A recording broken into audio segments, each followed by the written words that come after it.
Hello everyone, it's pyGuru this side, and today in this tutorial we are going to learn how to make config for SilverBullet 1.4.1 Pro. Now go to install the SilverBullet 1.4.1 Pro. We already have a tutorial on that. You can just go to install this software, and now let's get started with the configs. Now what is a config? Let's say you have a website and somehow you have got thousands of mails and passwords. Now you want to check which of those mails and passwords are valid, or simply there exists an account on the particular website using their mail and password. So simply you can't do it manually as it will take a lot of time, maybe days or months. So what we do is simply create an automation to do the same thing for us, and that is known as a config in Silverblade terms. Now here I am at the SilverBullet page. This is the software.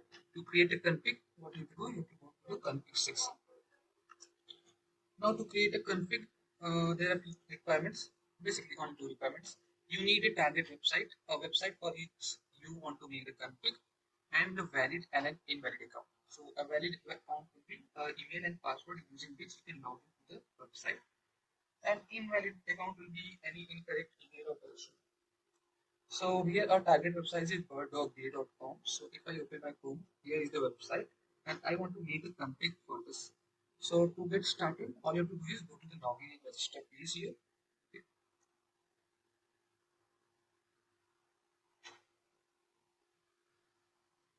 Now here we are at the login slash register page. If you don't have any account on this website, just create one. I have already created a account here. Okay. So now let's see how can we make a config. Basically in config, we sorry. In config, we target logins. Okay, so we try to log into the website using email and password. So in a SilverBullet, what you have to do is go to the configs, then click on new, and here you type it in. Name can be like the website name. Okay. And if you want to change the author name, you can change it like this. You can give it your name. Now click on accept. A new page will be opened like this. Now this has three sections: the stack, block information, and the debugger. Let's go to the Chrome now. Right click here, then click on inspect. Okay. Here, click on these two arrows and click on network before doing anything. Now what we'll do is we will try to log into this website. Now you can see I have entered my email here and my password here. So what I will do is I'll try to log in on this website. So click on login and check for the request data occurring on this website. So the when I clicked on login, this particular request was being sent. So click on this. Now you can see it says birddogday.com slash my account. It's a post method and its status code is 302 found. We have to check for this particular request, or simply we have to imitate this request in our Silverblade. So you can see there are few things that you have to copy from this request. The first thing is this request URL. Make sure it is always a post method. Okay. If it is a get method like the next one here, you have to ignore this. You have to target the post method because this one has your email and password.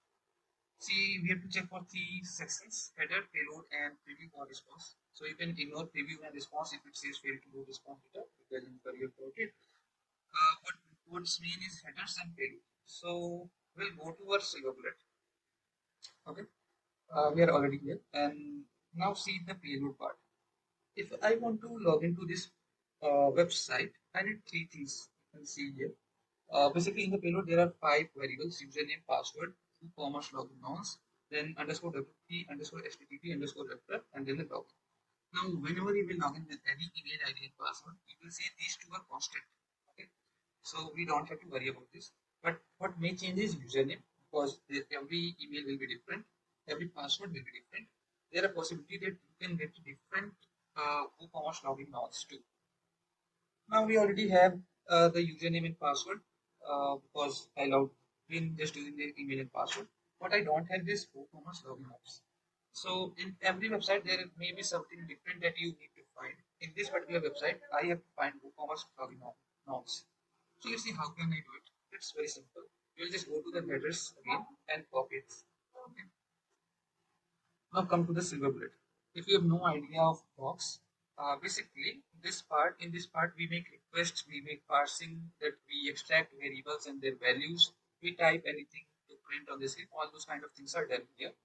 So what I'll do is I'll click on plus. The first thing that we have to do is we have to make a request. So see it, here's the request section. Now what kind of request you want to make? Generally, whenever you will open a website, it is always an HTTP request. You will simply click on it and then again select HTTP request. So it's HTTP request. Okay. Now you can change the label. Whatever you will type here will appear here. Okay. So I will simply make a title for the request. Okay. Now here comes the URL part. So instead of this URL, what we do, we have to paste our own URL.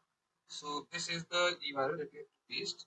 You can ignore this bar for this URL section, but it will simply be a click on this and make it text. You can leave it to var, doesn't matter for this particular request. Now method will be get, okay, because I just want to make a request to that particular the page where there was the form, okay, with username and password. Leave all these things like this and simply hit enter. Wait for some time and we have to check logs here. Okay, in the log section, if your request is successful, you will get some HTML like this. Now what we have to do is we have to find this variable, which is the WooCommerce login. So I'll just copy it and I'll press Ctrl F here and paste this variable and click on enter. Now you can see in the HTML, there's a section or input tag which is hidden and it has ID WooCommerce login nonce and name and then its value. So what we have to do is we have to extract this value, which is 56C. You can say C, this is the same value here. So we have to extract this. Now how to extract this? You have to click on the plus, then click on the parsing, then click on the parse. Okay. So let me just close this. Now go to the parse book. Okay.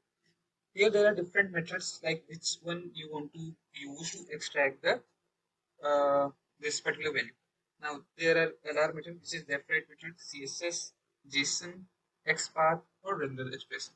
So if you are getting output in JSON format, simply use the JSON and pass the key. Your value will be extracted. If you don't know, if you are unable to find anything, just simply go to ChatGPT and write that I want to extract this value from here. Write me the regular expression, so it will write it and just copy paste it here. But what we are going to do is using the LR method. Now LR stands for left right string. Now you can see uh, the actual value is this, and before this value, in the left side you can copy this much part and paste in the left string, and after this value you can see this part and paste in the right. So any value which is between this and this will be captured. Okay. So I'll just change the name here. I'll type it extract nonce. Okay. Page will be source. Source means this HTML code. And if you want to give this variable name any name, okay. So yes, I want to store it in a variable. Now whenever you will create a variable, make sure to write it in capital. Now it's not mandatory, but it will help us to identify that this is a variable. So I have given this variable nonce name. Okay. So I have created a variable here, nonce. Basically this is for here. Okay. So if I just copy it, commerce login. I created a variable for this particular field and given its name as nonce.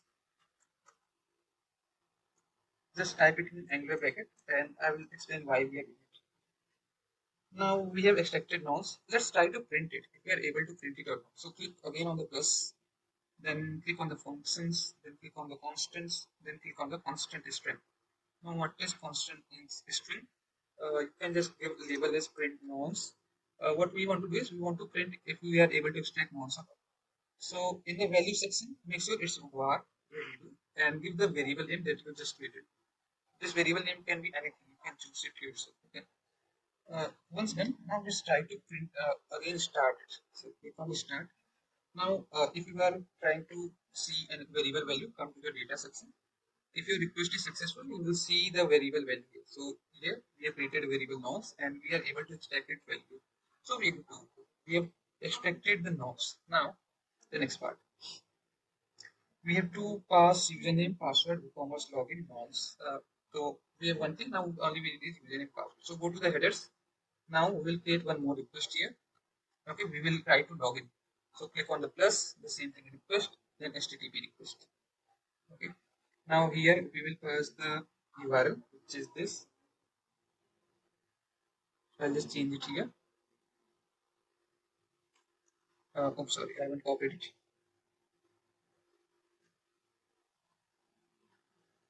Okay, you can change the label, like you can type it like login request. You can give any name. The method will be post this time because here we can see it's post. Okay. The next thing that we want is if you just scroll down in the header section like this, you can see a section like request headers. Click on the raw. Okay. If you are not able to see this uh, raw, what we call checkbox here, what you have to do, you have to just right click on this request, then copy here, copy as curl, and then you have to type in the internet type curl to raw request. Okay. And here just click open any website. Here just paste your curl and it will convert it like this. Okay, raw. This is the same thing. So if you are not getting this checkbox, what you do, just copy this like this, and then copy as curl, then convert it to raw request. That's it. But here I am getting it, so I'll just scroll down, convert of the raw. Okay. Now from the accept, copy everything, then open a notepad and paste it here. Okay. We can remove these things like cookies. Now this cookie is very browser dependent, so every user will have different cookies. So I can't type cookie for every user, so we'll simply remove this thing. Then we have to remove two more things: content length, we don't need it, and content type. Basically, here's section content type. You can see its default is application slash SWW form URL encoded. So if you have already 18 headers, you can simply remove it. Now make sure the content type here is same as content type here. So if in the request it's JSON, you have to select JSON. You have to explain yes. Whatever in the headers, you have to just select it here. By default, this is. Now what else we need? Method we have done post. Here comes the second part. Okay. Once you have copied these headers, what you can do, you can just copy all this and go to the SilverBullet. You can see the custom header section. Click on this, remove everything that is already here and paste your custom headers. Okay. So once you do it, we are done with the this headers part. Okay. Now we have to move to the payload part. So go to the payload tab. Now you can see currently it's on form data. What you can do, you can simply type view, click on view source, and it will show it like this. So what we have to do, we have to copy this, and again let's paste it in the notepad. This is my headers. So I'll just type it like this, and this is my payload. Now in payload we have three variables here. This is an email, this is a password, and this is a notes. Okay, these things will change. So basically, these three are variables. These two variables will remain same, so we don't have to worry about it. Now what we can do is, I'll simply try to log in. Simply copy this payload and I'll paste it in my yes. Scroll up in the post data part. Make sure if it's not variable, make it variable. If we are because we are going to change it in a bit. So if it's text here, make it variable. Okay? Once you copy these much things, what you can do, you can just try to start. And this is just try to start. Since this is the correct username and password, we should expect that we should be successfully logged into this website. So let's see if we are getting successfully logged in or not. Okay, so I'll just go to the logs. And here you can see it says debugger ended after 21 seconds. The status is none. So how can I know if I have successfully logged in or not? So you can see if you have successfully logged in, you will get these things in your page. Dashboard, orders or downloads, payment methods, account details or logout. So let me just copy this and come to SilverBullet HTML and search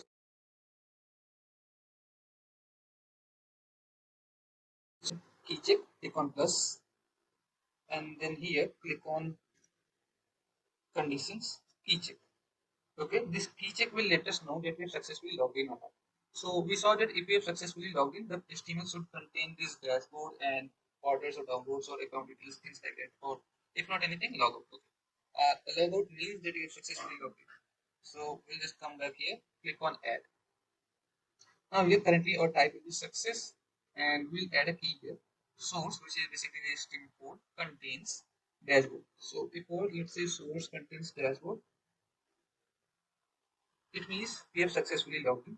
You can add more keys like this. Let's say if you this HTML contains account details or logout, you can. This also means that you have successfully logged in. You can add as many keys as you want. Now here in the mode you can select or and. Basically, and means if both these two things exist, then only this is a success. Okay, or means if any of this occurs in the page, it's a success. So it doesn't matter actually for this page. You can just set it. Now this is for success. What about failure? So let's see. Let's try to log in with the invalid account. So I don't need this thing anymore. So I can just log out. Okay. Now there are two cases that may be possible. First, the email is correct, but the password is wrong. So let us add something append something to the password and let's try to log in once again. So if you try to log in with the incorrect password, you'll get a message like error, the password you entered for the email address. So let us copy this till here. I am not copying this email address because this will change for each email. Okay, so let's just copy till here. Okay, if we are getting this text in the page, it means it's a failure. So for the failure, we'll click on the add type, we'll select failure, and key will be if the source contains this text, then this is a failure. Now exact priority, here it says normal, continue or stop. So basically, if you just want to check if the email is valid, sorry, if the account is valid or not. So what you can do for success, you can just keep it normal. But if it's a failure, you can stop doing the further processes or running the further blocks that are below this. So I'm just clicking on stop here. Okay. The other will be you can just add a key, one more key to it, like this. And here, what you can do, let's try to log in with a different email. Okay. So I will just create something to the email part now and click on login. Now if the email is different, you will get a message like this, unknown email address. Check again or try your user. So let's just separate this thing. Okay. Let's just add it to one another keychain. So I just select failure. If you want, you can just add it to the same keychain. But I'm making it different because the reasons for the failure are different. In this case, the password is incorrect. In this case, the account doesn't exist. So, but that is also failure. Mode will be or exit will be stopped. I don't want to do anything further if the account is invalid or the password is wrong. Okay. The source contains this text that we just copied. Then again, this is a failure. Okay. So let's see, let's try to run it again and let's see what we are getting, success or failure. Okay. So if your request is completed, you will see found or key contains dashboard. Okay. So this means since this uh, automation found dashboard in this HTML code, it means it's a success. So the status is successful because this email ID password is correct. Now currently we have just copied the request post data completely like this. So it's the initial request going to this particular page. Now we have to make it a little different. We want to make it dynamic. The email will change, password will change, and nonce will change. So I'll just copy it here. Okay, and I will just remove this part. Okay, so let me just copy this and here valid account. This is a valid account with this email and password is this. Okay. Let's create invalid accounts too. So we'll just copy this and with for the password, incorrect password, you can just add something to this, and for the incorrect email, you can just add something to the email. Okay, so I'll just add something to this email. So we have a valid account and two invalid accounts. So we have to test for this. Now we can't change this inside it every time. So what we do is simply replace it with a placeholder. So for username, I will create a placeholder user, and password, I will create a placeholder password. Okay, so what you do is you have to just copy this entire payload and paste it once again. Now this email, just move it and instead paste it this thing, the placeholder. Okay.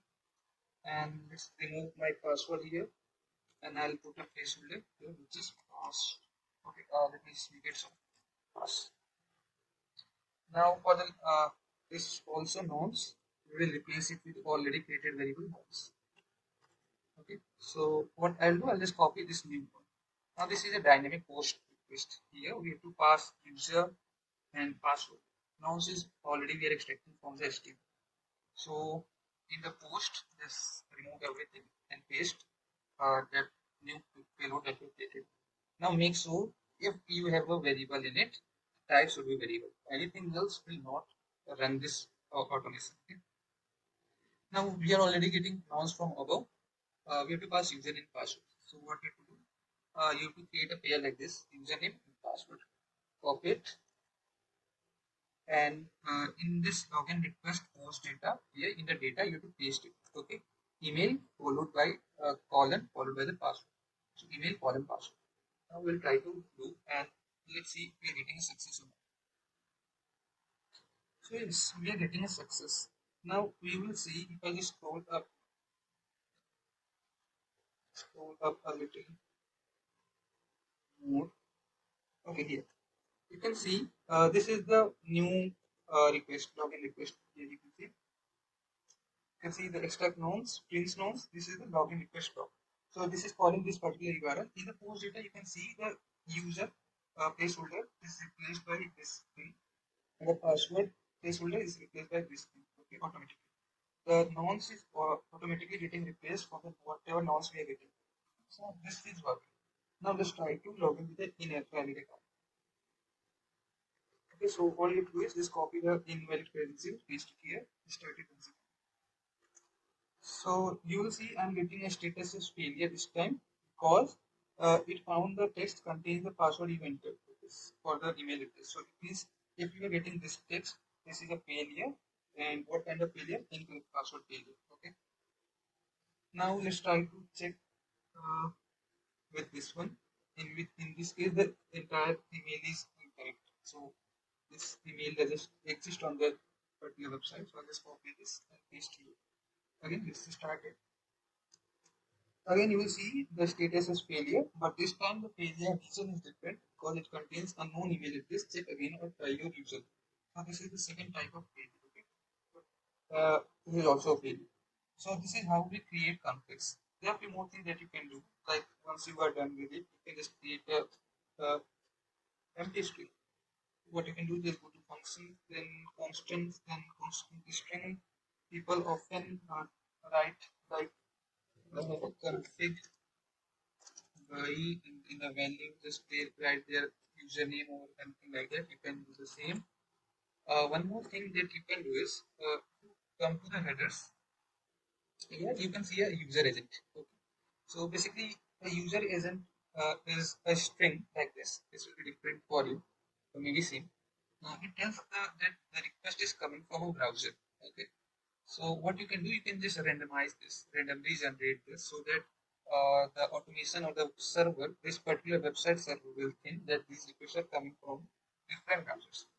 Let's say if it thinks that if it's coming from the same browser again and again, it might go. So what we do is simply try to randomize it. Now let's see how can we do it. So all I have to do it is before the login request, what I will do is I will click on plus, and then I'll go to functions. Then I'll scroll down a little, and here you can see there's a random user agent. Okay. So random user agent, if you want to change the label, you can change it. You can give the variable a name. So I will simply type UA. When you are creating the variable here, like extract nonce, you don't give the square brackets like this. It's simply the variable name. But when you put it inside a payload, then you have to put another brackets around it. So here, if you want, you can select platform, any particular platform, but here I'll simply leave it as all. Okay. This will simply print my create my random user agent. If you want to print it, you can again print it. Go to functions, then constants, then constant string. This thing is used to print values. Okay. So print UA, and in the value section you type UA. Okay. Uh, okay, we can simply ignore the UA part here also and remove it. That is nice. Okay. Uh, Now let's try to simply put it in the payload. So go to the payload here, scroll down, and you will see this is the user agent. Let me just try to do it here. Okay. I'll just remove this thing and sorry, I'll just remove this and instead type UA inside another variable. So we have created one more variable here, which is user agent. And for this, we are using UA. Okay. So after modifying it, you can just copy this and paste it inside. You replace, remove everything from here and paste the new. So let's try to start once again. Here you can see the last thing that is config by its finally it's not printing on the screen because in the key check what we have said, if there's a failure we have to stop the next block. So this next block is not getting executed. Okay. So this block will only be executed if it's a success request. I'll just copy the success one. Sorry, success email ID and password and then paste it here. Okay. And I once again start. So you can see if your entire automation is successful, you will get a message like this. The last thing config by it's pyGuru. Okay. And the entire automation is a success. You can just scroll a little up and check the post. Yes, you can see the nonce value is this, printing nonce, and then we are generating a random user agent. The value of the random user agent is this, and it is getting assigned in UA. Okay, and then its value is stored in the UA variable. Now in the post data, you can check the email and ID and password, and the nonce are getting replaced. If you just scroll a little down, you will see this new user agent is being placed here. So this is how you can create a config for any website. Now every website process will be a little different, so you have to find it yourself. Okay. I hope this helps. If you're new to my channel, subscribe it. Thank you, like it, and share it with your friends also. And also, this is for just educational purpose.